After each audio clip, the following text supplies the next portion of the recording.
Panama கால்வாய் மனித குலத்தின் தொழில்நுட்பத்திற்கு கிடைத்த மகத்தான வெற்றி.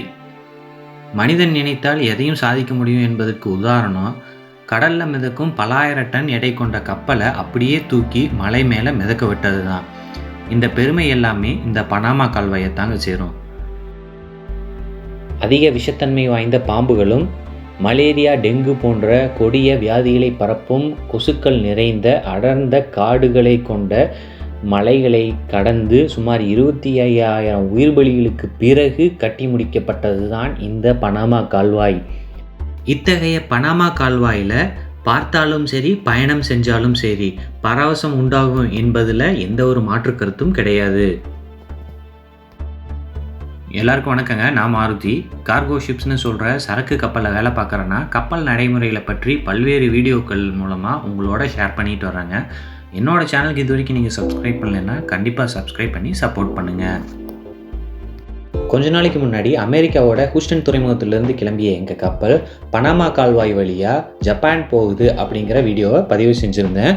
அந்த வீடியோவை பார்த்துட்டு எக்கச்சக்கமான பேர் பனாமா கால்வாயில் போகிற பயணத்தை பதிவு செய்யுங்க அப்படின்னு கமெண்ட்டுகளில் தொடர்ந்து கேட்டுக்கிட்டே இருந்தாங்க. அந்த கால்வாயை பற்றி தெரிஞ்சவங்க கால்வாயோட வீடியோவுக்காக வெயிட் பண்ணுறதா தொடர்ந்து சொல்லிக்கிட்டே இருந்தாங்க. அதே சமயம் கால்வாயை பற்றி தெரியாதவங்க இந்த கால்வாயில் அப்படி என்னதான்ப்பா இருக்குது, ஏன் இவ்வளவு முக்கியத்துவம் அப்படின்னும் கேட்டிருக்காங்க. அதனால் இந்த பனாமா கால்வாய் வழியாக பயணம் செய்வதற்கு முன்பு இந்த பனாமா கால்வாய் எங்கே இருக்குது, அது ஏன் இவ்வளவு முக்கியத்துவம் வாய்ந்ததாக கருதப்படுது, இந்த கால்வாய் கட்டுவதற்கான வரலாற்று முக்கியத்துவம் என்ன, இது எல்லாத்தையுமே இந்த வீடியோவில் நம்ம பார்க்கலாம். சுமார் 16ஆம் நூற்றாண்டில் ஐரோப்பிய கண்டத்தில் இருக்கிற ஸ்பெயின் அப்படிங்கிற நாடு சவுத் அமெரிக்காவில் இருக்கிற பெரு அப்படிங்கிற நாட்டு மேலே ஆதிக்கம் செலுத்தி வந்தது.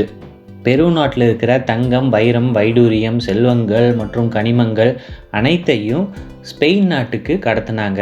அவங்க கப்பல்கள் மூலமாக இந்த பொருட்கள் எல்லாத்தையுமே சவுத் அமெரிக்காவை சுற்றி கொண்டு ஸ்பெயினுக்கு கொண்டு சென்றாங்க. இந்த பயண தூரம் ரொம்ப அதிகமாக இருந்ததுனால குறுக்கு பாதை எங்காவது இருக்கா அப்படின்னு ஆராய்ச்சியாளர்கள் தேடிக்கொண்டு இருந்தார்கள். அப்பொழுது வாஸ்கோ நுனிஸ் டி பல்போவா என்னும் ஸ்பெயினின் ஆராய்ச்சியாளர் அட்லாண்டிக் பெருங்கடலையும் பசிபிக் பெருங்கடலையும் பிரிக்கும் சென்ட்ரல் அமெரிக்க நாடுகளில் மிகவும் குறுகிய நிலப்பரப்பை கொண்ட நாடு பனாமா என்றும், அந்த நாட்டின் இடையே கால்வாய் அமைத்தால் பெருவிலிருந்து செல்லும் கப்பல்கள் குறைந்த தூரத்தில் ஸ்பெயினை சென்றடையலாம் என்பதை கண்டுபிடித்தார்.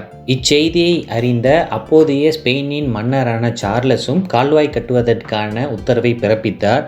எனினும் அப்போது ஸ்பெயினிடம் போதுமான அளவு தொழில்நுட்பமும் முன் அனுபவமும் இல்லாத காரணத்தினால் இந்த கால்வாய் கட்டும் பணி ஆரம்பிக்கப்படவே இல்லை. சுமார் 300 ஆண்டுகளுக்கு பிறகு பனாமாவில் கால்வாய் கட்டலாம் அப்படிங்கிற எண்ணம் மீண்டும் உருவானது. ஆனால் இந்த முறை அது பிரெஞ்சு நாட்டவரிடம் உருவானது. காரணம் என்னன்னா, அவர்களால் சமீபத்தில் கட்டி முடிக்கப்பட்ட மிகவும் முக்கியத்துவம் வாய்ந்த ஒரு கால்வாய், அதாங்க சூயஸ் கால்வாய். சூயஸ் கால்வாய் எங்கே இருக்குது, அது எவ்வளவு முக்கியத்துவம் வாய்ந்தது, அந்த கால்வாயில் பயணம் செய்கிற அனுபவம் எப்படி இருக்கும், கால்வாய் வழியாக போகிறதுக்கு எவ்வளவு செலவாகும் போன்ற வீடியோக்களை ஆல்ரெடி நான் ஷேர் பண்ணியிருக்கேன். அந்த வீடியோவை பார்க்கலன்னா கண்டிப்பாக போய் பாருங்கள். சூயஸ் கால்வாயை கட்டி முடித்த பிரெஞ்சுக்காரர்களுக்கு பனாமா கால்வாயையும் கட்டி முடிக்க முடியும் அப்படிங்கிற நம்பிக்கை உருவாச்சு. ஃபெர்டினாண்ட் டி லெஸ்சப்ஸ் என்னும் பிரெஞ்சுக்காரருடைய தலைமையில் பனாமா கால்வாய் கட்டும் பணி 1881ஆம் வருடம் தொடங்கப்பட்டது. கால்வாய்க்கான கட்டுமான பணிகளை ஆரம்பித்ததுக்கு அப்புறம் தான் அவங்களுக்கு புரிஞ்சிருக்கு கால்வாய் கட்டுவது அவ்வளவு சுலபமான விஷயம் இல்லை, அதில் பல சவால்கள் நிறைந்திருக்கு அப்படிங்கிறது. பனாமா கால்வாயை சூயஸ் கால்வாய் போன்றே அமைக்க வேண்டும் என்பதுதான் பிரெஞ்சுக்காரர்களுடைய எண்ணம். சூயஸ் கால்வாய் கடல் நீர் மட்டத்திலேயே அமைந்துள்ளது. அதாவது கடலிலிருந்து வர்ற கப்பல் நேராக எந்த ஒரு தங்கு தடையுமின்றி கால்வாய்க்குள்ளே நுழைந்து வெளிவந்துவிடும். அதே போல் பனாமாவில் அமைப்பதற்கு பிரெஞ்சுக்காரர்களுக்கு தடையாக இருந்தது பனாமாவில் இருந்த மலைப்பகுதிகள். இந்த மலைகள் சுமார் 80-90 அடி உயரத்தில் இருந்ததால் இந்த மலைகளை குடைந்து கிட்டத்தட்ட 100 அடிகளுக்கும் அதிகமாக மலையை குடைந்து கடல் நீர் மட்டத்துக்கு கொண்டு வர வேண்டிய கட்டாயத்தில் இருந்தார்கள். செங்குத்தாக கால்வாய் அமைக்கும் பட்சத்தில் இருபுறமும் இருந்து பாறைகள் உருண்டு விழும் அபாயம் இருந்ததால் அந்த கால்வாயை 400 மீட்டர்களுக்கும் அதிகமாக உருவாக்க வேண்டிய கட்டாயத்துக்கு தள்ளப்பட்டார்கள். அடுத்த சவால் கடல் நீர் மட்டங்கள், அதாவது அட்லாண்டிக் பெருங்கடலும் பசிபிக் பெருங்கடலும் வெவ்வேறு நீர்மட்டத்தில் அமைந்திருக்கின்றது. இரண்டையும் கால்வாய் மூலம் இணைக்கும் பொழுது கட்டுக்கடங்காமல் செல்லும் தண்ணீரை தடுப்பது எப்படி என்னும் சவாலுக்கு அவர்களால் விடை கண்டறிய முடியவில்லை. பிரெஞ்சுக்காரர்களுக்கு மிகவும் சவாலாக அமைந்தது பனாமாவின் காட்டுப்பகுதி. விஷத்தன்மை வாய்ந்த பாம்புகளும் நோய் பரப்பும் கொசுக்களும் நிறைந்திருந்த காரணத்தினால் அந்த கால்வாய் பணியில் ஈடுபட்டவர்களுக்கு அது மிகப்பெரிய ஒரு அச்சுறுத்தலாக அமைந்தது. குறிப்பாக இந்த கொசுக்கள் மலேரியா, டெங்கு, டைஃபாய்டு போன்ற பல உயிர்கொள்ளும் நோய்களை பரப்பியதால் தினந்தோறும் உயிர் பலிகள் அதிகரித்து கொண்டே வந்தது. இந்த கால்வாய் பணிகளை மேற்கொள்வதற்காக ஜமைக்கா மற்றும் மேற்கிந்திய நாடுகளைச் சேர்ந்தவர்கள் கப்பல்கள் மூலம் பனாமாவிற்கு கொண்டு வரப்பட்டார்கள். ஆனால் கப்பல் பனாமாவை வந்தடைவதற்கு முன்பாகவே நோய் பரவல் காரணமாக பலர் மரணமடைந்தனர். கால்வாய் கட்ட ஆரம்பித்த வெறும் 3 வருடங்களில் சுமார் 25,000 பேருக்கு மேல் மரணமடைந்தனர். இறுதியாக 1884ஆம் வருடம் கால்வாயை கட்டி கொண்டிருந்த தி பனாமா கெனல் கம்பெனியானது சுமார் $260 மில்லியன் செலவு செய்த பின் கால்வாயை மேற்கொண்டு கட்ட முடியாமல் திவாலானது. திவாலான செய்தியை நாட்டு மக்களுக்கு தெரிவிக்காமல் இருக்க அதிகாரிகளுக்கு லஞ்சம் கொடுக்கப்பட்டதாக எழுந்த புகார் தி பனாமா ஸ்கேண்டல் என்று பிரெஞ்சு நாட்டையே உலுக்கி போட்டது. நாட்டு மக்களின் வரிப்பணத்தை வீணடித்தது, அதை நாட்டு மக்களுக்கு தெரிவிக்காமல் அதிகாரிக்கு லஞ்சம் கொடுத்தது போன்ற பல்வேறு காரணங்களை காட்டி பனாமா கெனல் கம்பெனியின் மேற்பார்வையாளராக இருந்த ஃபெர்டினாண்ட் டி லெசப்ஸ் மற்றும் அவரது நண்பர்கள் அனைவரையும் சிறையிலடைத்தது பிரெஞ்சு அரசாங்கம். சிறு சிறு முயற்சிகளுக்கு பிறகு 1889ஆம் வருடம் பனாமா கால்வாய் கட்டும் முயற்சியை முற்றிலுமாக கைவிட்டது பிரெஞ்சு அரசாங்கம். இதுக்காகவே காத்திருந்தது போல களத்தில் குதித்தது அமெரிக்கா. அமெரிக்காவுக்கு பனாமா கால்வாய் மேலே மிகப்பெரிய ஒரு அபிப்பிராயம். காரணம் அதனுடைய பலன்கள். உதாரணத்துக்கு சான் பிரான்சிஸ்கோவிலிருந்து நியூயார்க் செல்லக்கூடிய ஒரு கப்பல் சவுத் அமெரிக்காவை சுற்றி கொண்டு போனால் சுமார் 20,000 கிலோமீட்டருக்கு மேல் செல்ல வேண்டும். அதுவே பனாமா கால்வாய் வழியாக போனால் வெறும் 8,300 கிலோமீட்டர் போனால் போதும். இந்த காரணத்தினால பனாமாவில் கால்வாய் கட்டி முடிக்க வேண்டும் என்ற வைராக்கியத்துடன் இருந்தது அமெரிக்கா. ஆனால் இதுக்கு முட்டுக்கட்டை போடும் விதமாக இருந்தது பனாமாவை ஒரு அங்கமாக கொண்ட கொலம்பியா அரசு. அமெரிக்காவின் நிலைப்பாடு கொலம்பியா அரசுக்கு திருப்திகரமானதாக இல்லை. இதன் காரணமாக பனாமாவில் அமெரிக்கா கால்வாய் கட்டுவதற்கு கொலம்பியா அரசு ஒப்புக்கொள்ளவில்லை. இதை அறிந்த பனாமா மக்கள் இது தங்களுக்கு அளிக்கப்பட்ட அநீதி என்றும் கொலம்பியாவிலிருந்து தனி நாடு வேண்டும் என்ற கோரிக்கையுடன் போராடத் தொடங்கினர். அவர்களுக்கு ஆதரவு அளிப்பதற்காக அப்போதைய அமெரிக்க அதிபர் தியோடர் ரூஸ்வெல்ட் அமெரிக்காவின் போர்க்கப்பல்களை பனாமாவுக்கு அனுப்பி வைத்தார். அமெரிக்காவின் ஆதரவு பெற்ற போராட்டம் இறுதியாக முடிவுக்கு வந்தது. அதாவது 1903ஆம் வருடம் நவம்பர் மாதம் 3ஆம் நாள் கொலம்பியாவிலிருந்து பனாமா தனியாக பிரிக்கப்பட்டு தனி நாடாக அறிவிக்கப்பட்டது.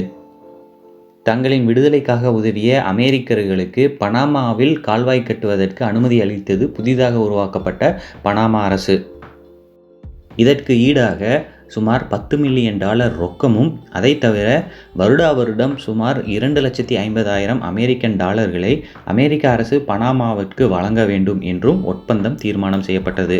மேலும் பிரெஞ்சுக்காரர்கள் விட்டு சென்றதையும் சுமார் $40 மில்லியன் விலை கொடுத்து வாங்கிய அமெரிக்க அரசு கால்வாய் கட்டும் பணியை துரிதமாக செயல்படுத்தியது. கால்வாய் கட்டும் பொழுது பிரெஞ்சுக்காரர்கள் சந்தித்த சவால்களை அமெரிக்கர்கள் ஒன்றின் பின் ஒன்றாக தகர்த்தெறிந்தனர். முதலாவதாக கடலின் நீர்மட்டம்.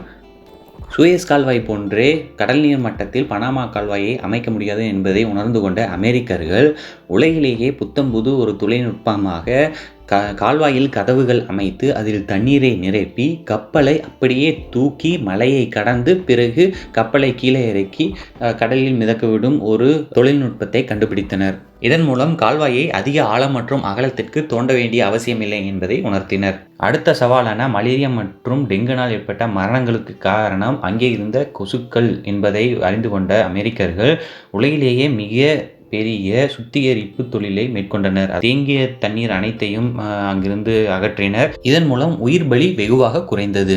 சவால்கள் அனைத்தும் சரி செய்யப்பட்டதன் காரணமாக கால்வாய் கட்டும் பணி வெகு விரைவாக நடைபெற்றது.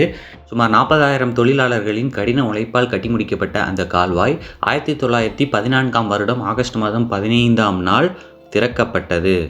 SS ஆன்கான் என்னும் அமெரிக்க கப்பல் பனாமா கால்வாயின் வழியாக முதன்முறையாக சென்று பனாமாவின் தொழில் வளர்ச்சியை துவங்கி வைத்தது. அதன் பிறகு ஒவ்வொரு வருடமும் ஆயிரக்கணக்கான கப்பல்கள் பனாமா கால்வாய் வழியாக செல்லத் தொடங்கியது.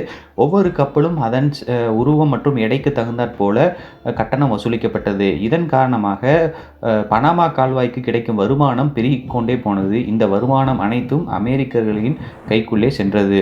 பனாமா கால்வாயின் வளர்ச்சியையும் அதன் மூலம் கிடைக்கும் அதீத வருமானத்தையும் கண்ட பனாமா நாட்டு மக்கள் அந்த கால்வாயை தங்கள் நாட்டிடமே ஒப்படைத்து விட வேண்டும் என்று தொடர்ந்து கோரிக்கை விடுத்து வந்தனர். சில வருடங்களுக்கு பிறகு கோரிக்கை போராட்டமாக மாறியது. போராட்டங்களை முடிவுக்கு கொண்டு வர நினைத்தது அமெரிக்க அரசு. அப்போது அமெரிக்காவின் அதிபராக இருந்த ஜிம்மி கார்ட்டரும் பனாமாவின் அதிபராக இருந்த ஒமர் டோரிஜோஸும் 1974 வருடம் ஒரு ஒப்பந்தத்திற்கு வந்தனர். அதாவது டோரிஜோஸ் கார்ட்டர் ஒப்பந்தம் என்னும் அந்த புகழ்பெற்ற ஒப்பந்தத்தின்படி 1999 டிசம்பர் 31 பிறகு பனாமா கால்வாய் முற்றிலுமாக பனாமா நாட்டினரிடமே ஒப்படைக்கப்படும் என்பதுதான். பனாமா நாட்டின் உள்நாட்டு அரசியலில் அமெரிக்காவின் தலையீடு அதிக அளவில் இருப்பதால் பனாமாவை விட்டு அமெரிக்கா உடனடியாக வெளியேற வேண்டும் என்று அந்நாட்டு அதிபர் ஒமர் டோரிஜோஸ் வேண்டுகோள் விடுத்தார். ஆனால் சில தினங்களிலேயே அவர் மர்மமான முறையில் மரணமடைந்தார். அவனுடைய மரணத்திற்கு பிறகு பனாமாவின் புதிய அதிபராக மேனுவல் ஆண்டோனியோ என்பவர் பதவியேற்றார். அவர் அமெரிக்காவின் CIA அமைப்புக்கு மிகவும் நெருக்கமானவர் என்பது குறிப்பிடத்தக்கது. ஆனால் இவரும் பனாமா கால்வாயை விரைந்து பனாமாவிடம் ஒப்படைக்கும்படி வற்புறுத்தி வந்தார். இதற்கிடையே அவர் போதை மருந்து கடத்திய குற்றத்திற்காக அவரை கைது செய்ய வேண்டும் என்று அமெரிக்க அரசு ஆப்ரேஷன் ஜஸ்ட் காஸ் என்னும் பெயரில் வீரர்களை பனாமாவிற்கு அனுப்பி வைத்தது. ஒரு வருடத்திற்கு பிறகு அவர் கைது செய்யப்பட்டு அமெரிக்க சிறையில் அடைக்கப்பட்டார். இப்படி பல்வேறு அரசியல் திருப்புமுனைகளை எதிர்கொண்ட பனாமா கால்வாய் இறுதியாக 1999 வருடம் டிசம்பர் மாதம் 31 அமெரிக்கர்களிடமிருந்து அதிகாரப்பூர்வமாக பனாமா நாட்டிடம் ஒப்படைக்கப்பட்டது. அன்றிலிருந்து பனாமா நாட்டிற்கு செல்வங்களை தொடர்ந்து வழங்கி கொண்டே இருக்கும் அட்சய பாத்திரமாக விளங்கி வருகிறது இந்த பனாமா கால்வாய்.